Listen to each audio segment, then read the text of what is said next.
আপনি কি জানেন একদিন স্বয়ং জগন্নাথ দেব পেটের অসহ্য যন্ত্রণায় কাতর হয়ে এক দরিদ্র বৃদ্ধার কাছে সাহায্য চেয়েছিলেন?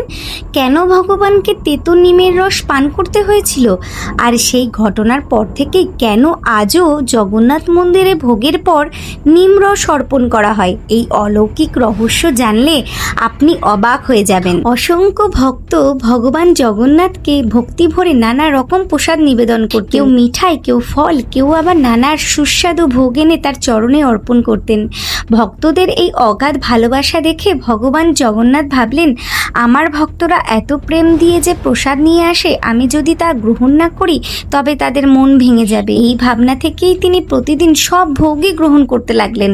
কিন্তু নানা রকম খাবার প্রতিদিন গ্রহণ করতে করতে এক সময় ভগবান জগন্নাথের পেটে প্রচণ্ড যন্ত্রণা শুরু হলো। সেই সময় পুরীর এক দরিদ্র বৃদ্ধা ছিলেন, যিনি ভগবান জগন্নাথকে নিজের সন্তানের